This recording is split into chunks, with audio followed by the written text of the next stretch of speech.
আসসালামু আলাইকুম। আজকে সম্পূর্ণ ভিডিওটি দেখার জন্য অনুরোধ থাকলো আপনাদের কাছে।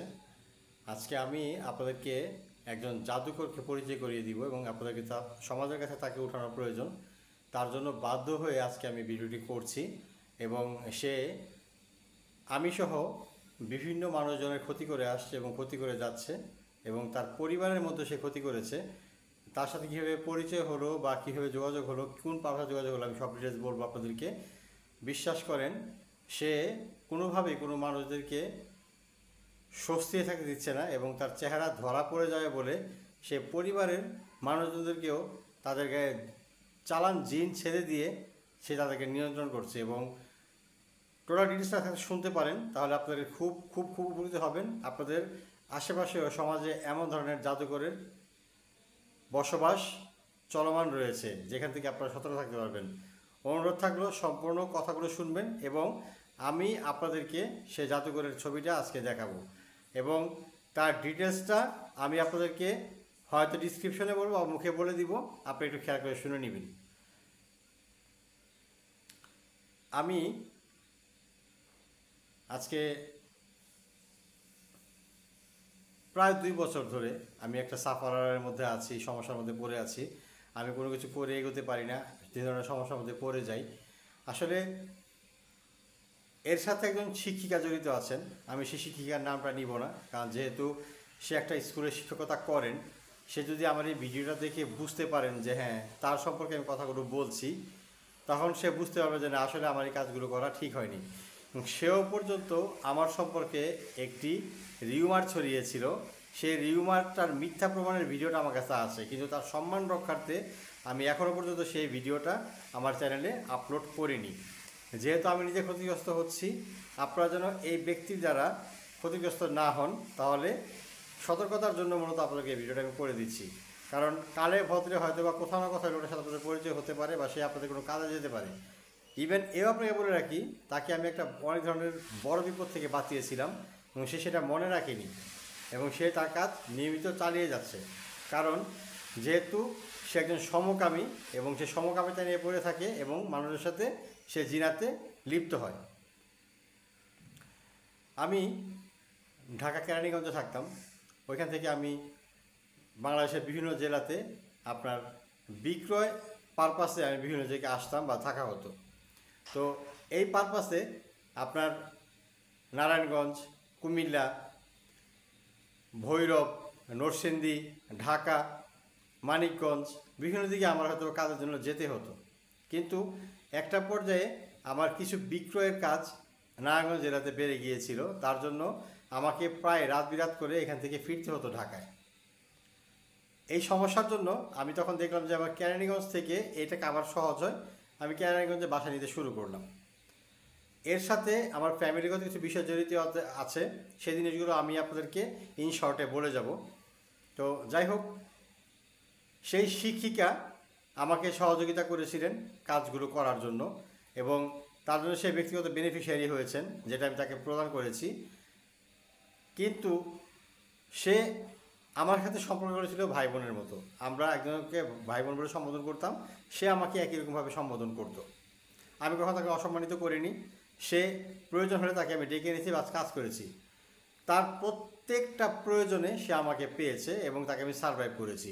তাকে যখন আমি বোন বলে ডেকেছি, আমি যখন ওদিকে কাজে যেতাম, উনি ঠিকমতো রান্না করতে চাইতেন না, অলসতা করতেন খেতে। তারপর যে ওনাকে ডেকে বলতাম যে বোন আসেন একসাথে খাওয়া দাওয়া করি, আমরা একসাথে খাওয়া দাওয়া করে আমরা মতো করে চলে আসতাম।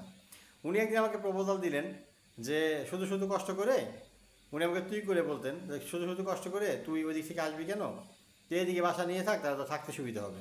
কিন্তু আমার সাথে এদিকে থাকার কোনো আগ্রহ বা ইচ্ছে ছিল না। তো যাকে হেবে আসা যাওয়া ছিল, হঠাৎ করে একদিন আমাকে বললেন যে তোকে একজনের কাছে নিয়ে যাব। কার কাছে? বলো যে একজনের কাছে 7টা জিনিস আসে। 7টা জিনিস বলতে আমি ওইটা জিজ্ঞেস করে নিয়ে আসলে জিনিসটা কী। উনি 7ভাবে কথা বলে, তো একটু আগ্রহ জন্মালো যে ঠিক আছে আমি যাব। তো উনি তখন আমাকে নিয়ে গেলেন হচ্ছে ওনার যে উনি পেশা একজন টেইলার্স, উনি সেখানে আমাকে নিয়ে গেলেন। উনি সেখানে আপনার একটা দোকানের হয়ে উনি চুক্তিতে কাপড় সেলাইয়ের কাজ করেন।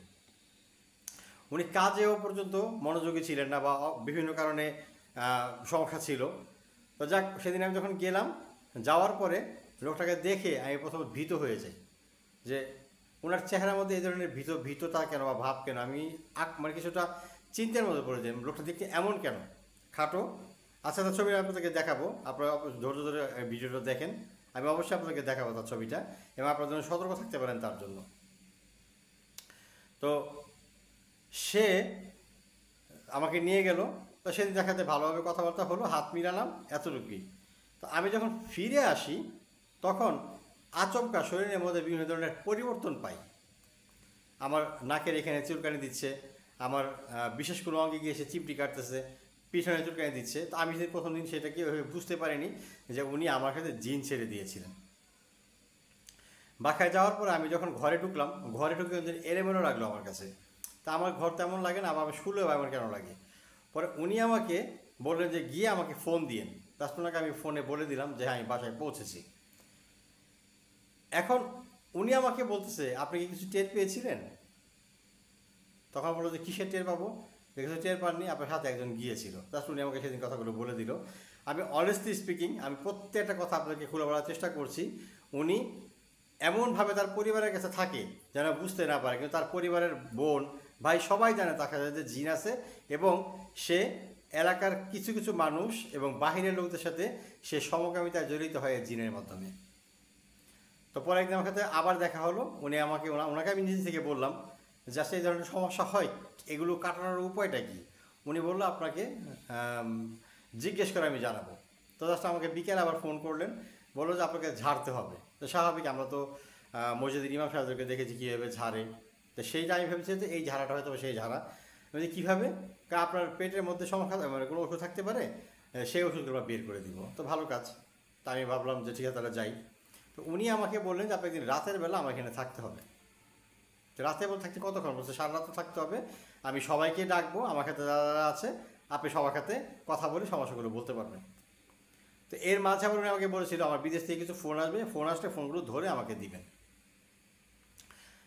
উনি সমকামিতার এতটা জঘন্য পর্যায়ে, যার আক্রমণ থেকে তার আপন দুটা ভাগ্নি পর্যন্ত বাঁচেনি। কিন্তু তার এই ছলচাতুরি যদি আমি ওইখানে না থাকতাম তাহলে কোনোদিন ধরতে পারতাম না। কারণ আমি তাকে ধরেছি, তার কথাতেই সে বিভিন্ন জায়গায় আটকে গিয়েছে, এবং তার পরিবারের মধ্যে যাদের উপর সে ক্ষতি করেছে তারাও পর্যন্ত তার এই কথাগুলো যখন খেয়াল করেছে তখন সে বুঝতে পেরেছে কাজগুলো কারা করে। এবং ইসলামে আপনার কিছু কিছু তাসবিহ আছে, সেই তাসবিহগুলো যদি আপনি পড়েন তখন আপনি জানতে পারবেন যে আপনার উপরে কে ক্ষতি করছে। একদম সহজ এবং সুন্দর হিসাবে আপনাকে আমি বললাম, যেটা আপনি জানতে পারবেন। সেই কথাগুলো আমি আমার ডিসক্রিপশন বক্সে আমি আপনাকে দিয়ে দিব, যে কোন তাসবিহটা আপনি 151 বার পড়লে আপনি জানতে পারবেন যে ক্ষতিটা আপনার হয়।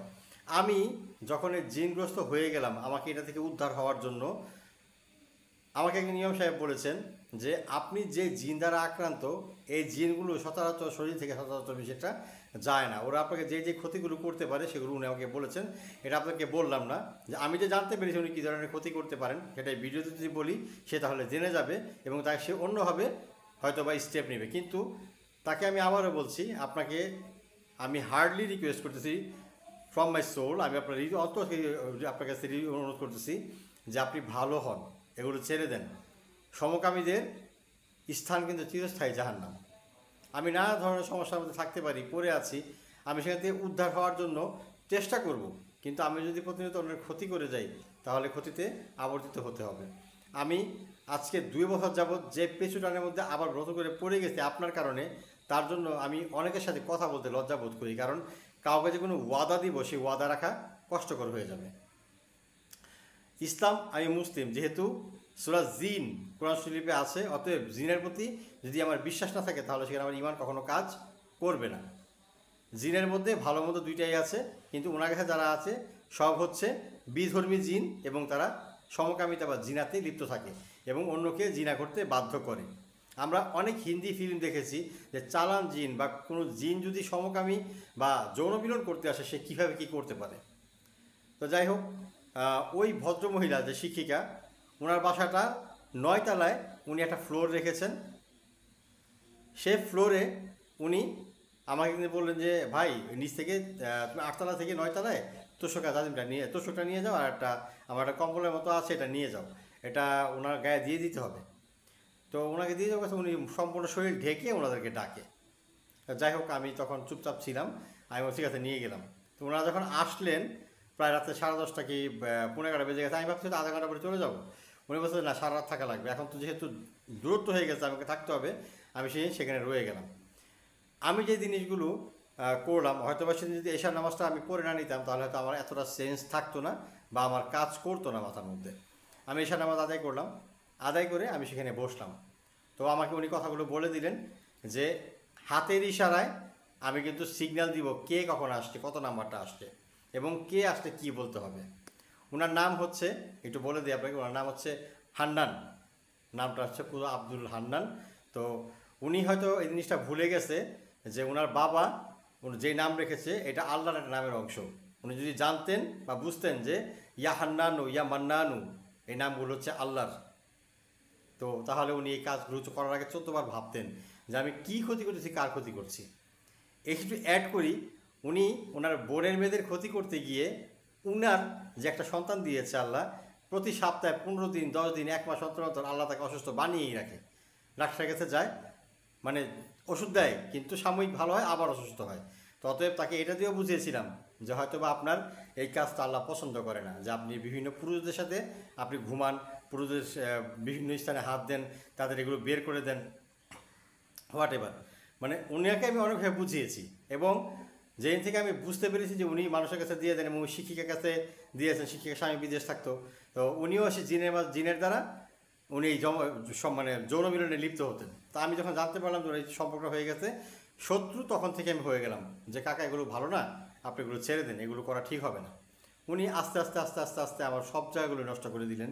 তো আসলে যদি আল্লাহ রাখেন কেউ মারতে পারে না। হয়তো বা আপনি আমাকে সাময়িক সমস্যার মধ্যে ফেলছেন, হয়তো বা সাময়িক সমস্যার জন্য অনেকের ফোন আমি রিসিভ করতে পারছি না, কাউকে কোনো কথা দিতে পারছি না, কিন্তু এগুলো তো স্থায়ী হবে না। কিন্তু আপনার জাহান্নাম তো স্থায়ী হবে, আপনি নিশ্চিত থাকতে পারেন। তারপরে যাক ওই দিন আমি উঠলাম, তা আমি এত প্রশ্ন করে এশার নামাজ পড়ে বসে পড়লাম, আমাকে উনি বলে দিলেন। তো আমি তার সাথে যে 2-3 দিন আসছে যোগাযোগ করছি, এর মধ্যে জিজ্ঞাসা করছিলাম যে আপনার ভাই বোন কয়জন। পরে বলছে আমার 2টা বোন, 3টা বোন আর আমি, আমার 2টা ভাই, বড় ভাই, এই জাস্ট এতটুকুর মধ্যে। তো আমার যেহেতু কখনো মানে মানুষের শরীরে বসার পরে কোনো জিনের সাথে কথা বলা হয়নি, ওটাই জীবনের প্রথম জিনের সাথে কথা বলা ছিল আমার। তারা আমাদের শরীরে প্রবেশ করে এবং বসে এবং তারা আমাদের কণ্ঠে, মানে আমাদের মুখ দিয়ে তাদের কণ্ঠে কথা বলে, কিন্তু কথাগুলো মানুষের মতোই আসে, কিন্তু কথাগুলোর প্রকারভেদ এক একজন আসলে এক এক রকম হয়ে যায়। তো বিষয়টা হচ্ছে এরকম, যখন উনি যখন আসলো উনি আমাকে বলে দিলেন যে আমি হাতির ইশারায় 1 2 3 4 5 এইভাবে আমি তাদেরকে ডাকবো। তো যখন উনি শুনলেন, প্রথমে চাদর ঢেকে দিলাম, উনি নিঃশব্দে এইভাবে ডাকতে শুরু করলেন,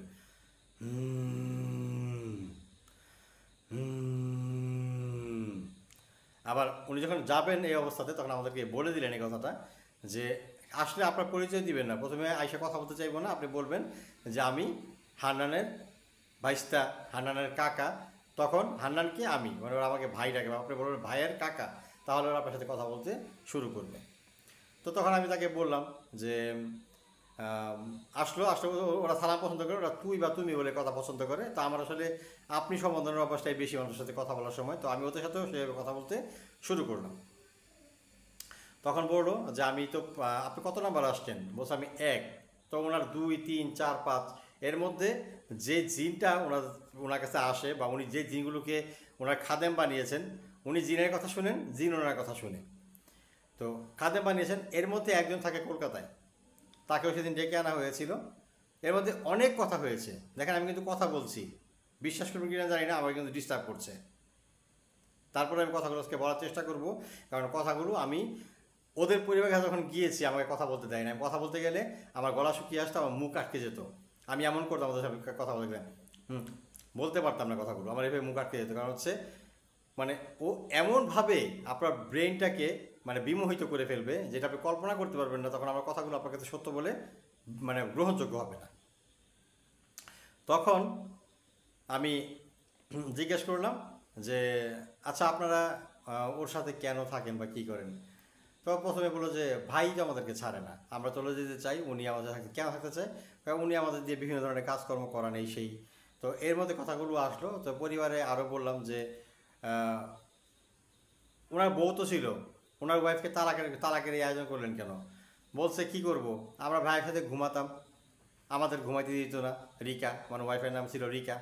রিকা ঘুমাইতে দিত না, আমরা নানা ধরনের জ্ঞান রাখতাম, ওনার ছোটো মেজো বোনের সাথে ঝগড়া লাগাই দিতাম, ঘরের মধ্যে উৎপাত রাখতাম, মানে সারাক্ষণ মানে ওর সাথে থাকার জন্য এই জিনিসগুলো ওরা করতো।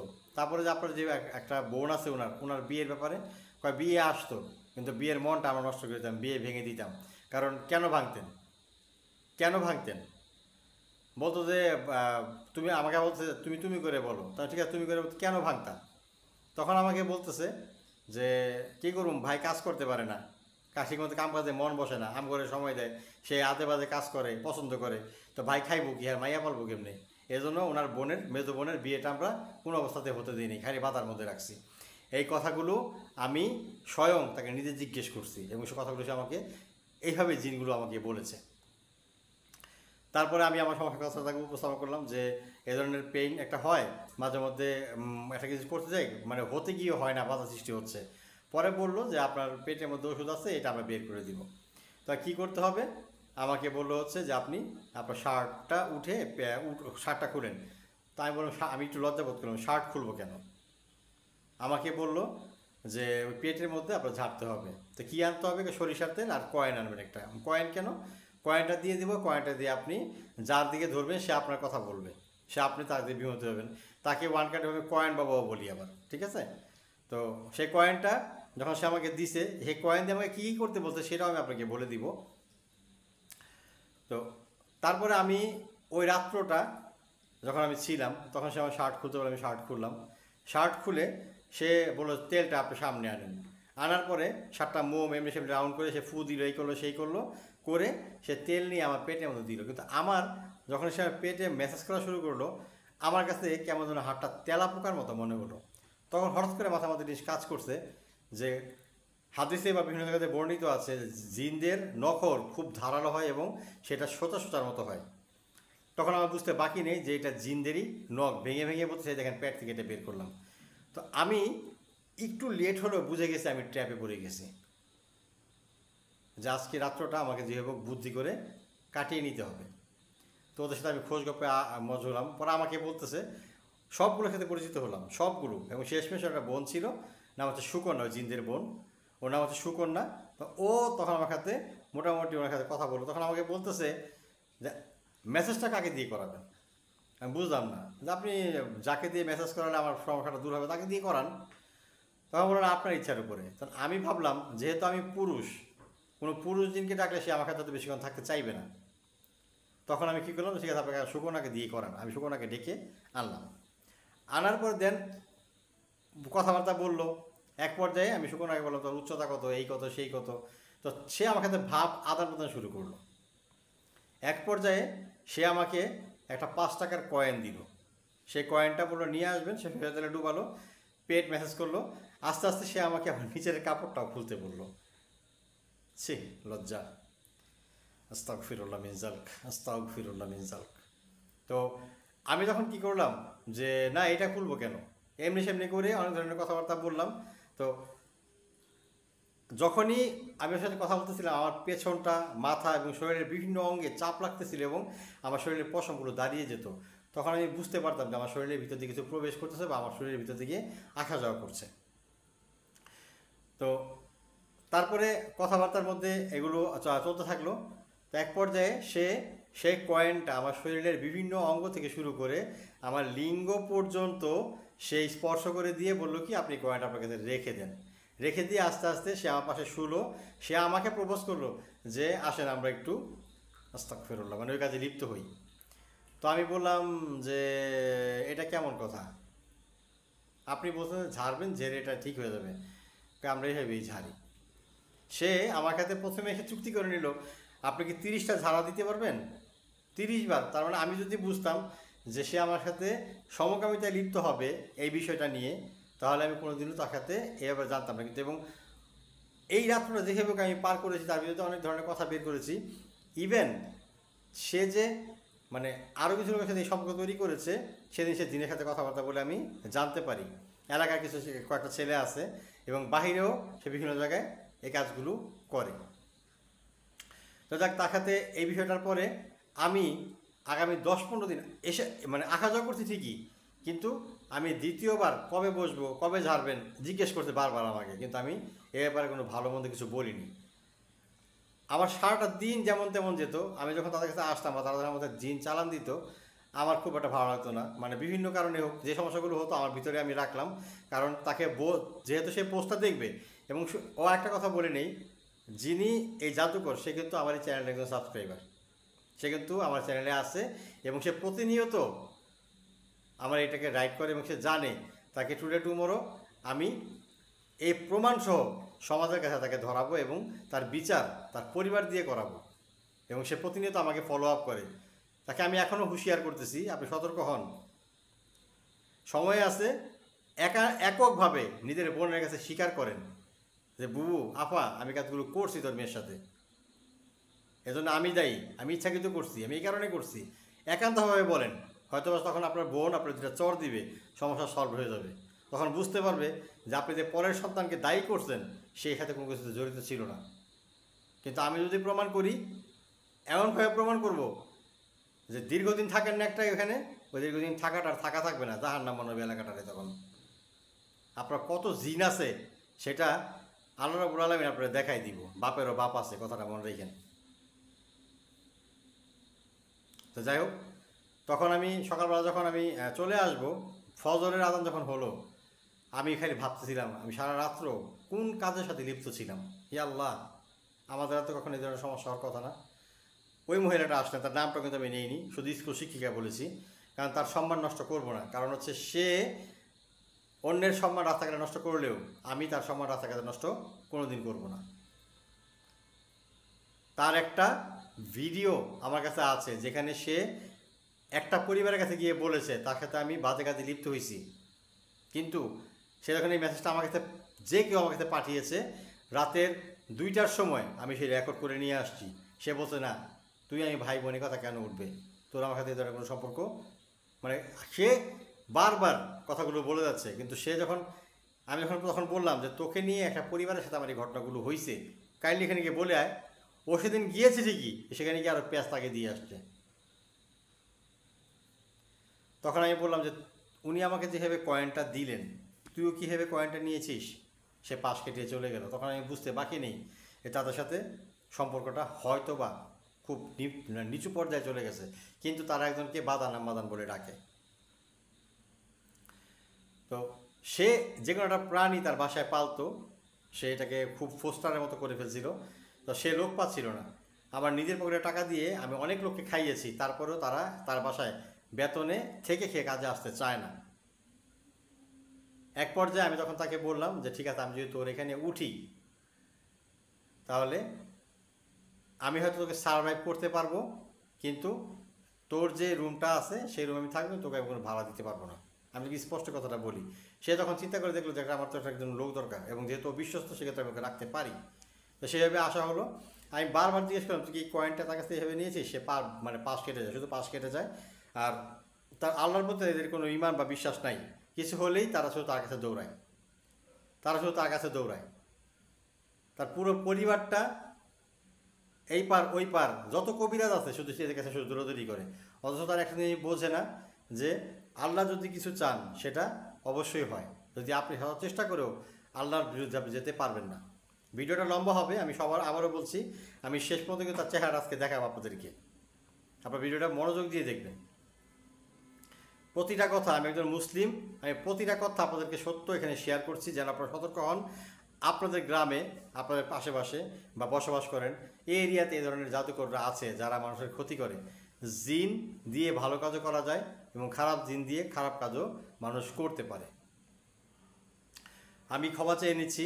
আমি আবারও বলছি, আমি অনেকের সাথে হয়তো কথা বলতে পারছি না, কথা বলার জন্য যে যোগ্যতাটা প্রয়োজন সাথে সেই যোগ্যতা অর্জন করতে পারছি না, যে কিছুটা বলতে হবে সে কথাটা কী বলবো সেটা চিন্তার মধ্যে আছে। কিন্তু বাট আমি আপনার সাথে যোগাযোগ করব, আপনাদের সাথে যাবতীয় বিষয় নিয়ে আমার চুক্তি সম্পন্ন হবে এবং সেটা আমি পরিশোধে চেষ্টা করবো ইনশাল্লাহ।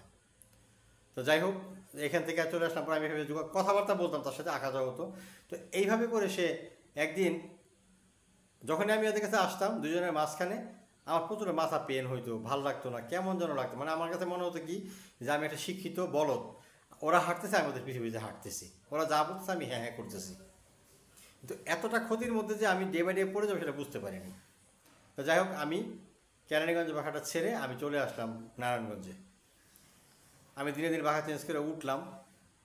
তারপরে এই 9 দিনের তারিখ যেখানে ছিলাম, এই 9 দিনের মধ্যে তার যে আচার আচরণ আমি দেখেছি, তখন আমি বুঝতে পেরেছি যে তার কাছে এখানে কেন চাকর মানে কোনো লোক এসে থাকে না বা কেন কাজের লোক সে পায় না।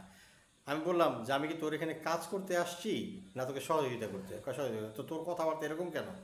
তুই আমাকে অর্ডার করিস কেন? তোর কাজটা আমি বলার আগে করে দিয়ে যাচ্ছি, তোর কাজ করে আমি আমার কাজে বেরোয় যাই। তো উনি ওনার মতো করে থাকতো, আমি আমার মতো করে থাকতাম। এই বিষয়টা নিয়ে কোনো দ্বিধা নেই যে আমরা আমাদের সেপারেশন ছিল। তো আমার ওয়াইফ আমাকে বলেছিলেন যে একটু কেয়ারফুলি থাকেন, ওনার অ্যাক্টিভিটিস আমার কাছে ভালো লাগে না, আজকে ওনার দ্বারা ক্ষতিগ্রস্ত হবেন, আপনি ক্ষতিগ্রস্ত হবেন ওনার দ্বারা, উনি আপনাকে অবাধের মধ্যে ফেলবেন। কিন্তু আমার কথাটা হয়তো তখন একটুখানি আমলে নেওয়া উচিত ছিল। কিন্তু যেহেতু একসাথে উনি আমার কাছে সার্ভাইভ হিসেবে কাজ করতেন, সেক্ষেত্রে আমি বিষয়গুলোকে অত সিরিয়াসলি হয়তো দেখি নাই। তো ওই ভদ্রমহিলার মা আমাকে বলেছিলেন যে একটু কেয়ারফুলি থেকেও, আমি কিন্তু ভালো না। এখন মেয়েরা মাকে কোন ধরনের ভালো না বলে, আমি অত অন্য ধরনের ভালো না ভেবেছিলাম, কিন্তু এই লেভেলটার যে জিনিসটা আমি জানিনি। যাই হোক, ওনার কাছে যখন পরিচয়, ওনার প্রথম দিন ওনার বাসায় আমি আসি, এসে আমি তখন জানতে পারিনি যে ওনার স্বামী হচ্ছে হিন্দু, উনি মুসলিম। আমি পরে জানতে পেরেছি যে ওনার হাজব্যান্ড একজন হিন্দু সম্প্রদায়ের লোক। বিয়ে মানে হচ্ছে একই ধর্মের দুইটা ব্যক্তি, দুই ধর্মের দুই ব্যক্তি না। যদি আপনি, আবারও বলছি, শাহরুখ সালমান, তারপর হচ্ছে আপনার ওই সাইফ আলী খান, কারিনা কাপুর খান, এদেরকে দেখে উদ্বুদ্ধ হয়ে থাকেন এসব বিয়েতে, সতর্ক হয়ে যান। ইসলাম স্পষ্ট বলে দিছে বিয়ে মানে হচ্ছে একই ধর্মের দুইজন ব্যক্তি। যদি আপনি এই ধরনের বিবাহ ছাড়া কাউকে বিবাহ করে থাকেন, দুজন এক ধর্মের না হন, তাহলে আপনার প্রত্যেকটা মেলামেশা জিনা এবং প্রতিটা সন্তান হচ্ছে জালজ। এজন্য বললাম, ইসলামকে পয়দা করতে হলে বিভিন্নভাবে পয়দা আপনি করতে পারবেন ভিতরে। তো এই হচ্ছে তার ব্যাপারটা। দেন এইভাবে দেখা চলাফেরা থাকে, কথা বলতে থাকে। তো এক পর্যায়ে দেখলাম আমাকে মানসিকভাবে বিভিন্ন টর্চার শুরু করলো, এবং সে প্রায় সময়ই যখন কোনো প্রকার ভ্যাকসিন বা বিভিন্ন জিনিস দেওয়ার প্রয়োজন হতো, উনি আসতেন, কথা বলতে বলতে আমার রাতের ঘুমটা নষ্ট হতো। উনিও কম ঘুমাতেন, ওনার ঘুম কম ছিল, উনি কথা বলতে ভালোবাসতেন, কথা বলতে বিভিন্ন জিনিস জানার চেষ্টা করতেন। এক পর্যায়ে আমি ওনার যে মানসিকতাটা ছিল, এসে যেভাবে জেরা করতো, যেমন লাগে হচ্ছে ওনার বেতনভূত কর্মচারী আমি কেন কাজটা করিনি।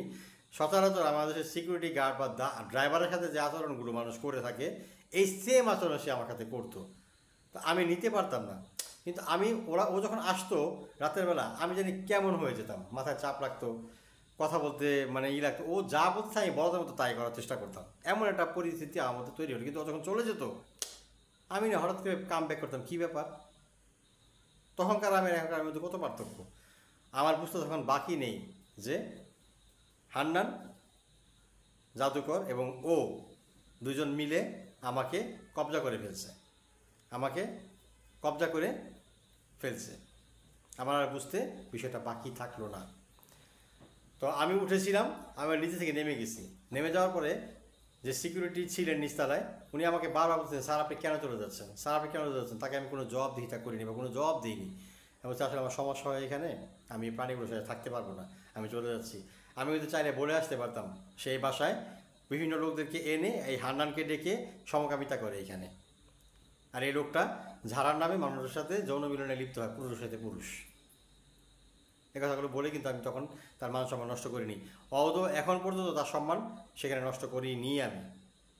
কিন্তু যখন দেখলাম যে তাদের বিরুদ্ধে আসলে খুব শক্ত না হলে আমি বাঁচতে পারবো না, আমার যাবতীয় জায়গাতে বাধা সৃষ্টি হবে, তখন আমার পক্ষে আর এই ভিডিওটা না করে থাকা সম্ভব হলো না বলে নেমে গেলাম। তো ওনাকে আমি ফোন করলাম যে আপনি কি আমাকে কাইন্ডলি একটা বাঁকা ম্যানেজ করে দিতে পারেন, কিন্তু এটা ওকে বলতে পারবেন না আমি কোথায় থাকবো। তো উনি কী করলেন, মাঝখানে থাকলেন, থেকে এইদিকে আমাকেও সহযোগিতা করলেন, আবার ওকে সহযোগিতা করলেন। উনি আমার সাথে সম্পর্ক নষ্ট হলে কিছু যায় আসবে না, কিন্তু উনি ওই ভদ্রমের সাথে সম্পর্ক নষ্ট করবে না। কেন? কারণ ওনার যে 24 দিনের চাহিদা এটা এই মহিলা পূরণ করে। মানুষের কাছে যদি সুপার কোনো পাওয়ার থাকে বা সে নিয়ন্ত্রণ করতে পারে, সেটা দিয়ে উচিত মানুষের ভালো কাজ করা, উপকার করা, তার ক্ষতি করার কোনো প্রয়োজন নেই। তো তার কাছে আস্তে আস্তে শত্রু কীভাবে হয়ে উঠলাম।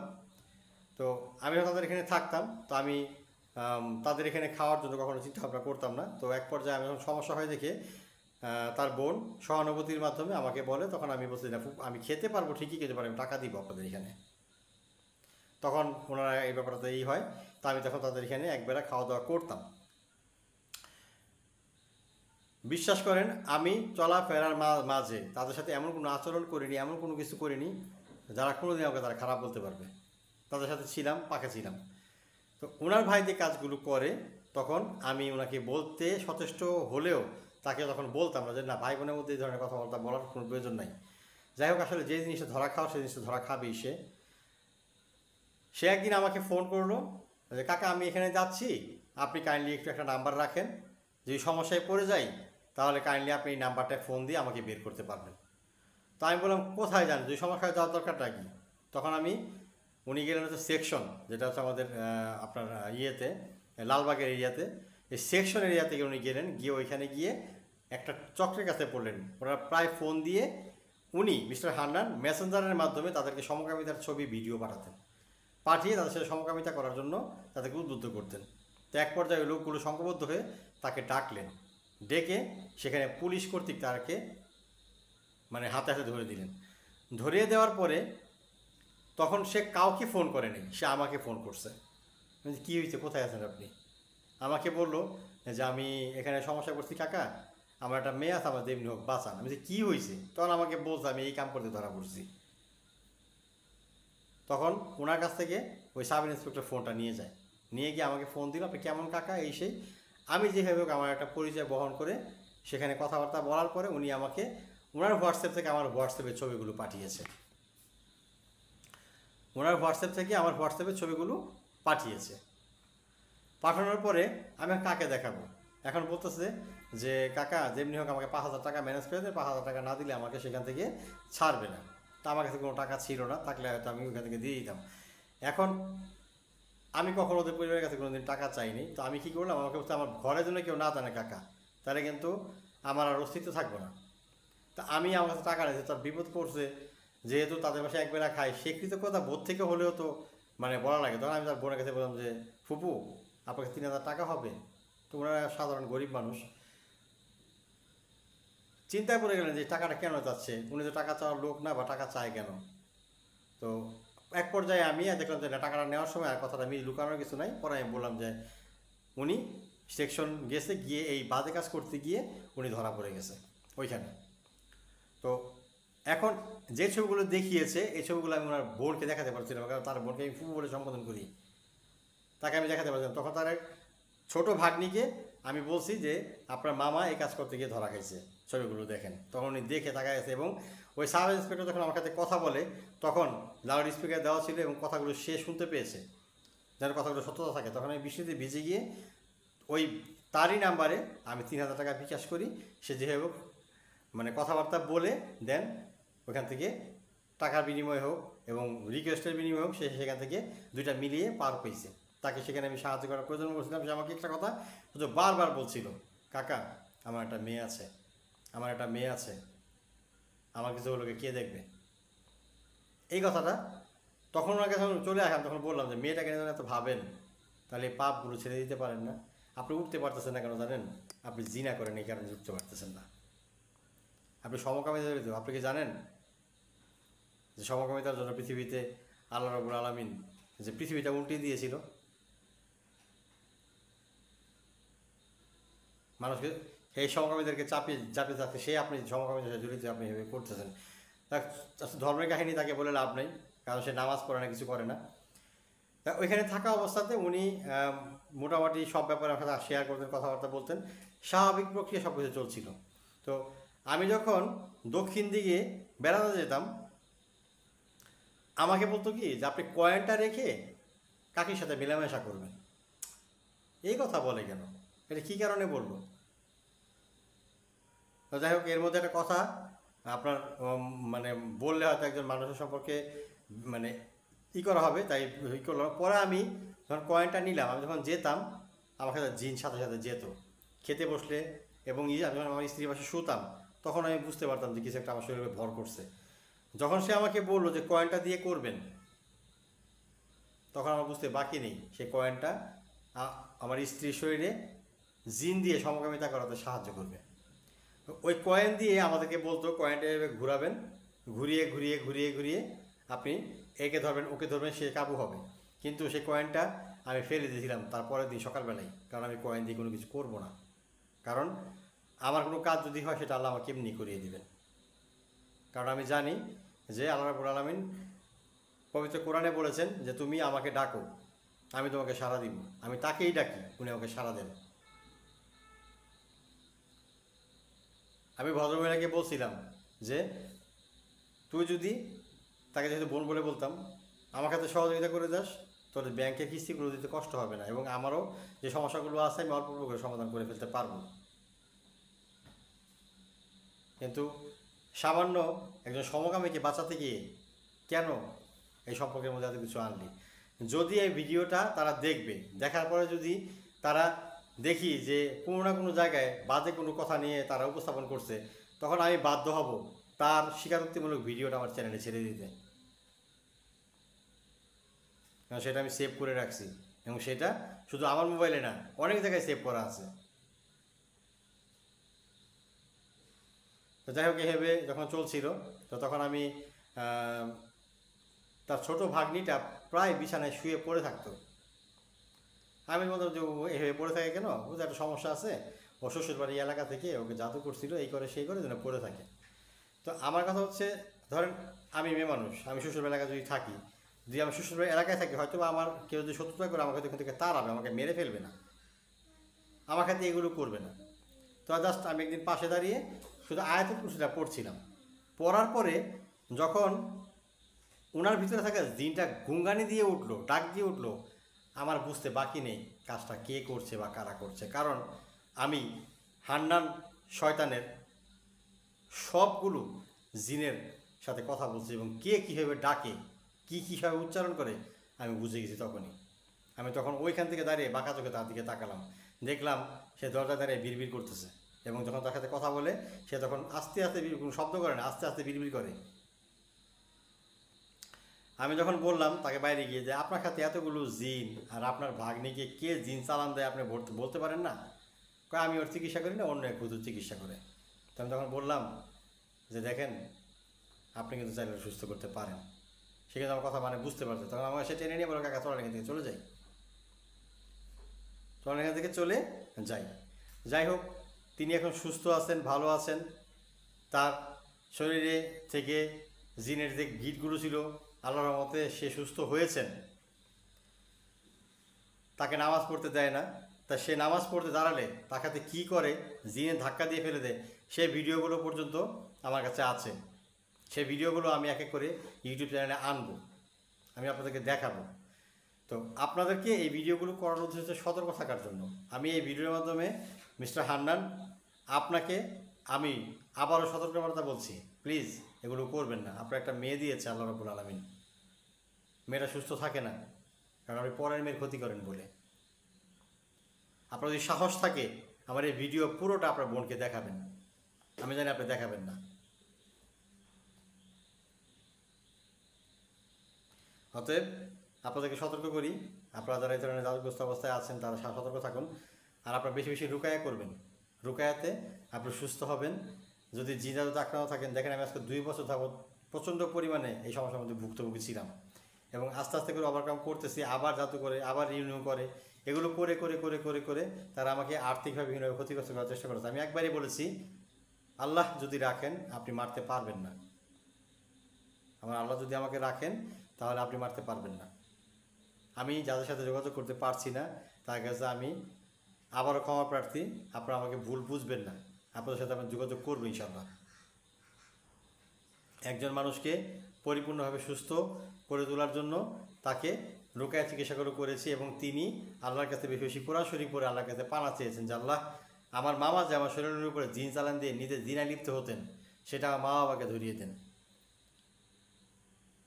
ডিসক্রিপশন বক্সে আমি একটা ছোট্ট তাসবিহ দিয়ে দিব। আমি যদি জিনে আক্রান্ত না হতাম তাহলে আমি হয়তো এই তাসবিহগুলো শিখতাম না বা কখনো আমার জানা হতো না। আমি আক্রান্ত হওয়ার পরে আমি কিন্তু এই জিনিসগুলো শিখেছি। আমাকে ছোট ছোট দোয়াগুলো সাহায্য করছে ওর কাছ থেকে মুক্ত পেতে। আপনারা হয়তো জানেন না, আমি বেশ কয়েকবার আমাকে মেরে ফেলার চেষ্টা করেছে। আমি একা থাকি, সেই সুযোগটা সে নেওয়ার চেষ্টা করে এবং এই সুযোগটা নিয়ে সে আমাকে চেষ্টা করে যে আমাকে মেরে ফেলবে বিভিন্ন জাদুর মাধ্যমে, যে জিন চালান করে। তো আল্লাহর বাঁচানোর মালিক, একটা অলৌকিক ঘটনা আমার সাথে ঘটেছিল। একদিন আমি প্রায় মরেই গিয়েছিলাম। কিভাবে আমার বন্ধ ফোন থেকে সূরা ইখলাস, ফালাক, নাস বেজে উঠছে আমি জানি না। আমি সাথে সাথে দাঁড়িয়ে উঠে আমি নামাজে বসে গেলাম শুকরিয়া আদায় করার জন্য আল্লাহ, যে আল্লাহ তুমি যদি বাঁচাও তাহলে কেউ মারতে পারে না।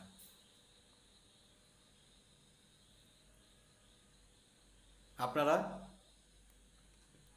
ইয়া খাবিরু আখবরিনি, ইয়া খাবিরু আখবরিনি 151 বার পরে সূরা ফাতিহা পড়বেন এবং এটা পড়বেন।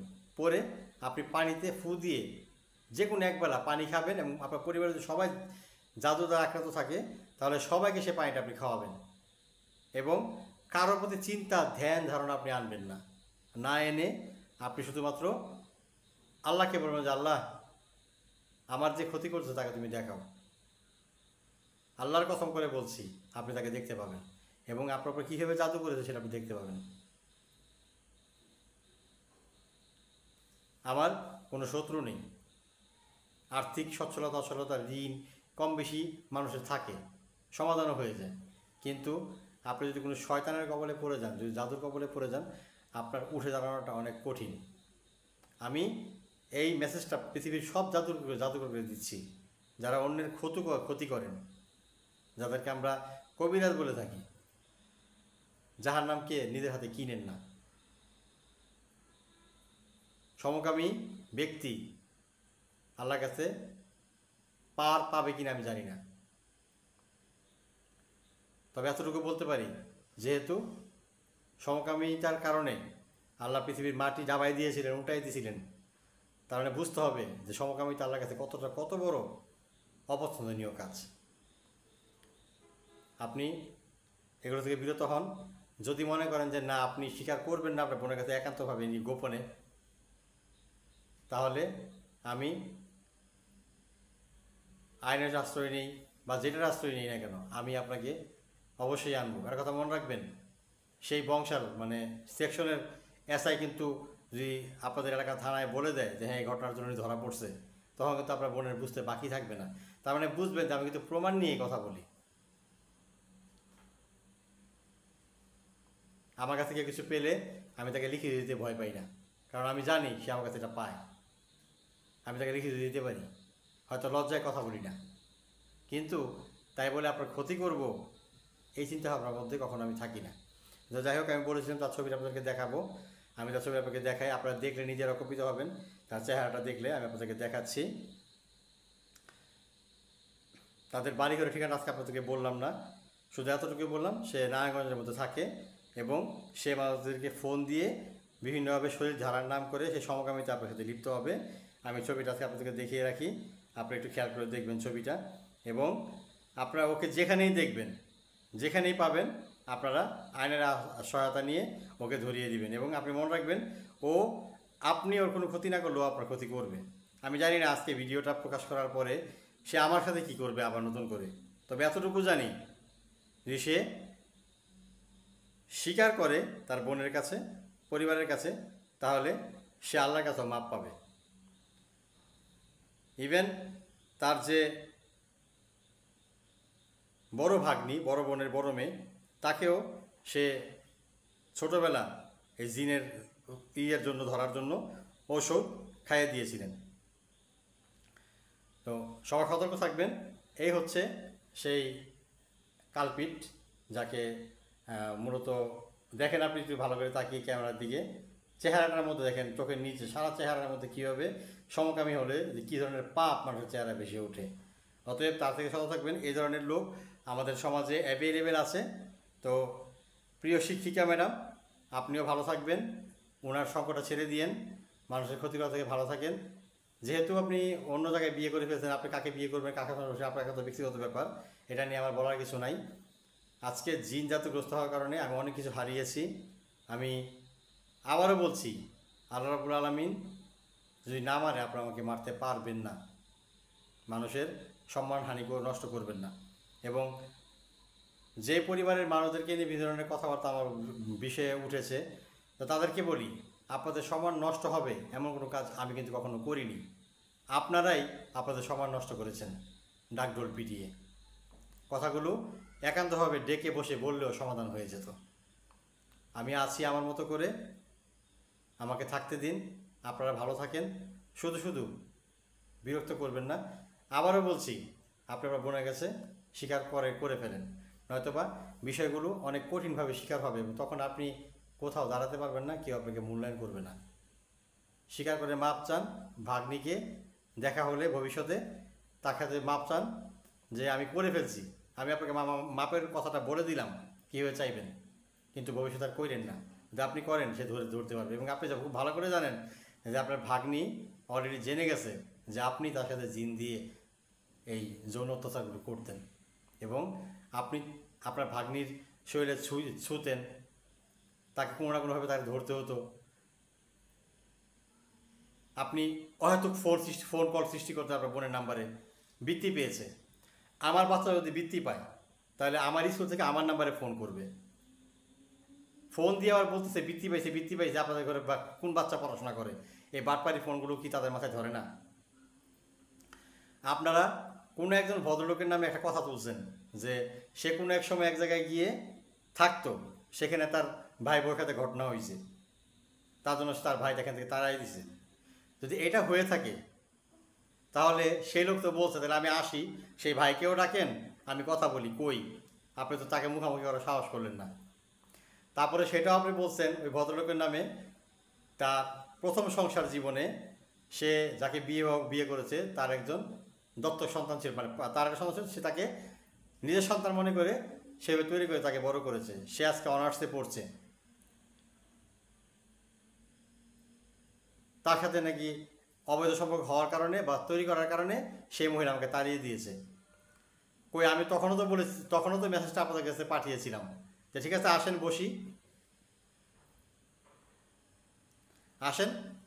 বসি কথা বলি। প্রমাণ যদি প্রমাণ না হয়, তখন আমি আমার মেয়েকে ফোন করেছিলাম যে বিষয়টা এরকমভাবে কথা হয়েছে। তখন আমার মেয়ে বলেছিল যে ওর জুতা আমার গাল, আমার জুতা ওর গাল, যদি আমি পিটাতে না পারি। তখন আপু বললেন কই, আর তো সাহস, মানে কতটা মিথ্যাচার করে যোগাযোগ বন্ধ করা যায়। এর মধ্যে আমি একবার গিয়েছিলাম কথা বলার জন্য, আমাকে কথা বলতে দেয়নি। আমি বলছি ফুপু আমি কথা বলতে পারবো না এখানে। আর যদি আপনি আল্লাহর কসম করে বলছি নিজেকে আড়াল করে কোথাও বসে কথা বলতে পারেন, তাহলে আপনি জেনে যাবেন যে আপনার ভাই কতটা হারামি, কীভাবে আপনার মেয়েদেরকে দিনের পর দিন অত্যাচার করে আসছে। যে কোনো একজন ভদ্রমহিলার কাছে তারা গিয়েছিল, তিনি সত্যি একজন পরহেজগার। তার মেয়ের কাছে জিনিসটা আমি জানতে পারি। উনি বলেছিলেন যে তোমার সমস্যাগুলো ঘর থেকে হয়। ওনারা উত্তেজিত হয়ে গেছিলেন। পরে ভদ্রমহিলা বলেছেন তোমাদের ঘরে তিনজন থেকে একজন করে। যেহেতু আপনি মা করেন না, খালার কাছেও জিন্নাই করে না, তাহলে কে করে বুঝতে বাকি থাকে না। তারপরে সেখানে ঝগড়া করে চলে আসেন আপনারা।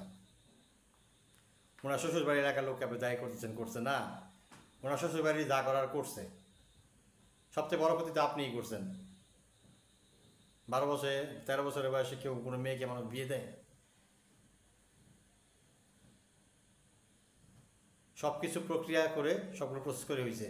আমি এখন আপনাকে বলছি, আপনি জিন জাদুতে আক্রান্ত, আপনার ব্রেনটা আপনার কাছে নাই। আপনার ব্রেন নিয়ন্ত্রণ করে আপনার ভাই। যেদিন আপনার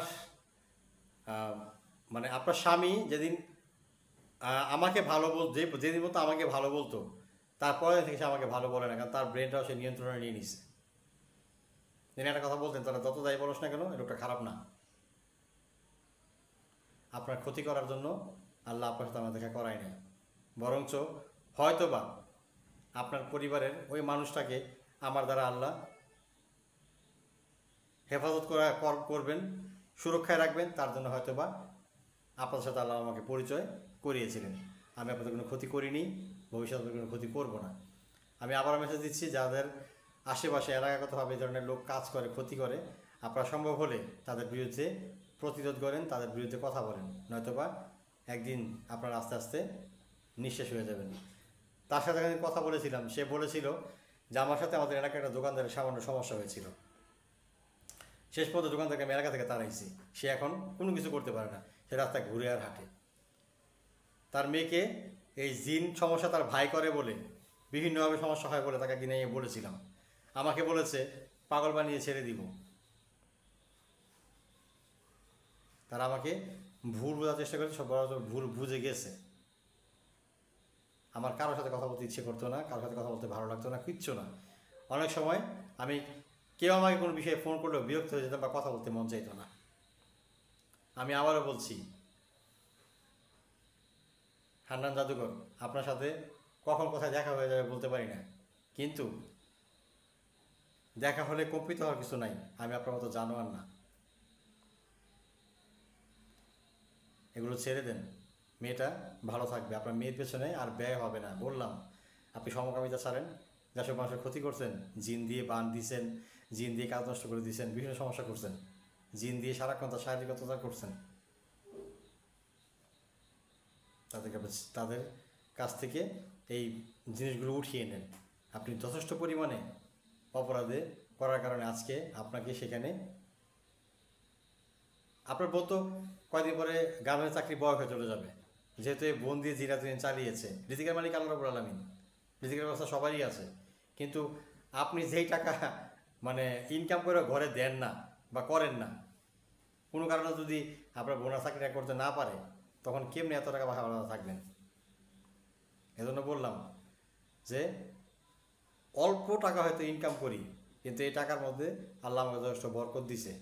হয়তোবা আরেকটু বেশি ইনকাম করতে না পারলে আমার সমস্যাগুলো সমাধান করা সম্ভব হবে না, কিন্তু আপনি বেশি দিন পারবেন না এগুলো করতে। কারণ আল্লাহ রাব্বুল আলামিন যদি আপনার শরীরের উপর একটা পোকা দিয়ে দেয়, আপনি সেইটা ভালো করবেন না অন্যের ক্ষতি করবেন? সবাই ভালো থাকবেন, সুস্থ থাকবেন। এই ভিডিওটা প্রয়োজন ছিল, তার জন্য আমাকে করতে বাধ্য হতে হলো।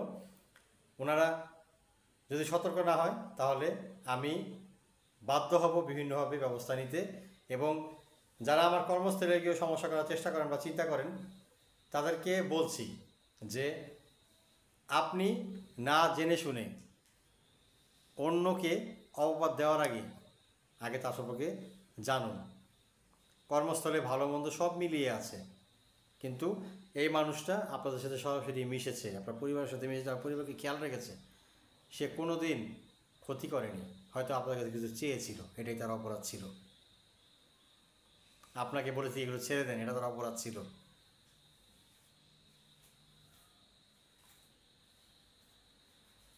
আপনাদেরকে আবারও বলছি, আপনারা খুব ভালো মানুষ, কিন্তু অশিক্ষা, কুসংস্কার আপনাদেরকে নিমজ্জিত করে ফেলছে, যা আপনাদের জীবনের জন্য হুমকি স্বরূপ।